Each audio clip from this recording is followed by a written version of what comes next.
So, Christina, just a little over a month ago, you and most of our panelists were at IHI's National Forum sharing some of what we'll be going over today.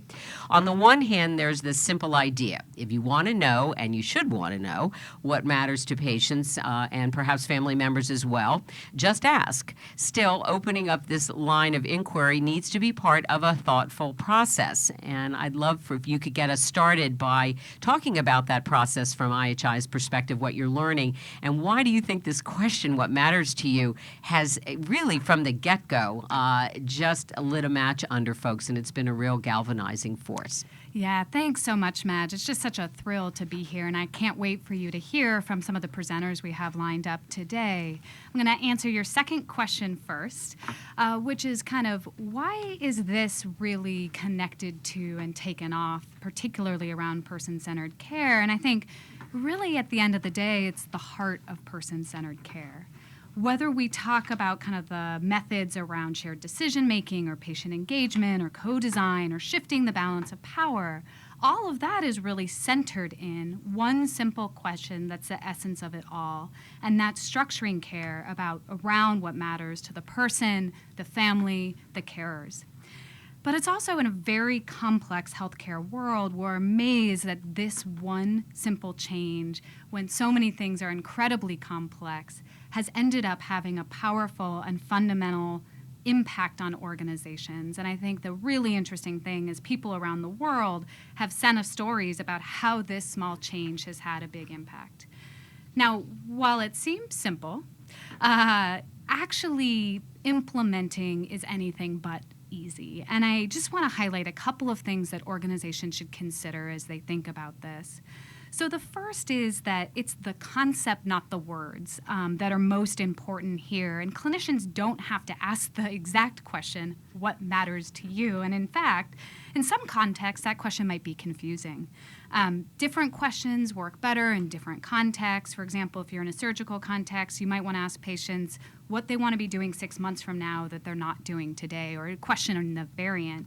And as you'll hear from Jen Rogers, sometimes it's not asking people at all, but having them draw or write, getting kids engaged with markers to really think about this.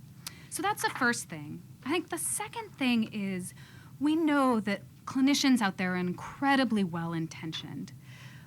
And they want to know what matters. But with increasing burdens on time, it can be really challenging to add one more thing to the workday.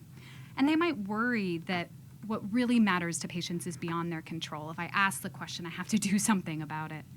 So this is where IHI's methodology around small tests of change and plan, do, study, act cycles can be really, really powerful. And clinicians can actually test their theories, and in our experience, trying this with 1 or 2 patients often allays fears, kind of reconnects them to the heart of medicine in a very powerful way. And this is really that type of change where teams benefit from getting out of conference rooms, starting small, and adapting and learning their approach over the time. I will also say that when teams start small, as you'll hear from Geraldine, often it results in powerful stories that allow more adoption over time. And I'll talk about this a little bit more, but also thinking about how much extra time this is taking and how do you design a system that really honors how busy clinicians are and be thoughtful approach to managing extra time. The second thing I want to say is just that, like most changes, this is an example where designing and testing systems to reduce kind of the reliance on memory is really an important approach. And IHI actually had the pleasure of adopting and inheriting the Always Event concept from the Picker Institute. And this is one of many approaches that I think has been a very powerful way to help organizations think about understanding what matters, co-designing, but then also using the principles of reliability to accelerate the efforts. And certainly you can learn more about that on IHI.org as well. Fourth is that if you're an individual clinician, we really encourage you, we hope you'll try this in your own organizations, but there's really an additive effect if this is part of a learning system within the organization to link the individual responses to kind of the larger population you're serving. And that will also help clinicians that might be worried about not being able to address individuals' needs. So for example, if you learn that a large majority of your patients being discharged are worried about affording their medication, you can actually build systems to leverage community assets to help patients access medicines as opposed to one by one trying to help each patient.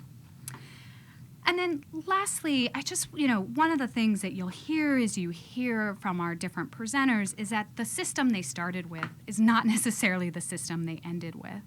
And organizations should be really thoughtful about how to scale this approach. So as I said, starting small, learning quickly is a good place to start, but you'll want to be thinking about how to scale it up. So for example, and this really links to time, if you're in an office practice, the primary care doctor may be able to add time when you're trying with just 5 patients. But as you get to 25 or 125, asking them to just keep adding that to office visits doesn't necessarily make sense.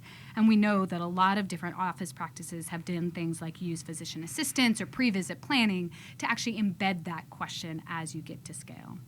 So just to reiterate, kind of asking what matters is as much a symbol as a process step about really caring and deeply connecting with your patients. And as you'll be hearing that for different stories today from our guests, they'll share the same common element that kind of focusing on this individual needs, desires, wishes, and preferences is really the core of this work. Okay, thank you so much, Christina.